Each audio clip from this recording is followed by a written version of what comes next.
আসসালামু আলাইকুম। অঙ্কটি এতে 3 দিনে একটি কাজের 1/27 শেষ হলে ওই কাজের 3 গুণ করতে কত দিন লাগবে।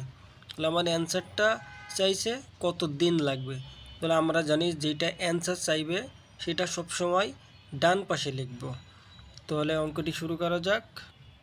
1/27 করতে সময় লাগে কত লিখব? 3 দিন। তাহলে প্রশ্নই ছিল যে 3 দিনে একটি কাজের 1/27 শেষ হয়। তাহলে আমরা শুধুমাত্র এটা কী করলাম, উল্টে লিখলাম। উল্টিয়ে এই কারণে লিখতে হবে আমার দিনটা, প্রশ্নে অ্যান্সারটা বের করতে হবে দিন। আর যদি অংশ বলতো তাহলে অংশটা আমি বাম পাশে না লিখে ডান পাশে লিখতাম। তাহলে এবার লিখি যে এক অংশ শেষ করতে সময় লাগে। তাহলে এটা 1/27 শেষ করতে যদি 3 দিন সময় লাগে, তাহলে এক অংশ শেষ করতে অবশ্যই বেশি সময় লাগবে, বেশি দিন লাগবে। তাহলে 27 গুণ 3 দিন। তাহলে 27 গুণ 3 সমান কত হবে? 3 × 7 = 21, 1 হাতে 2, 3 দুগুণে 6, 8, 81 দিন।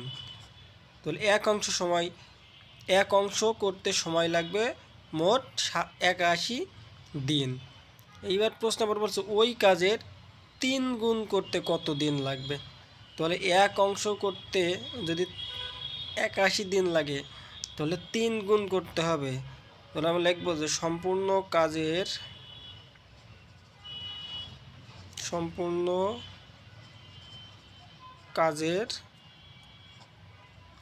3 গুণ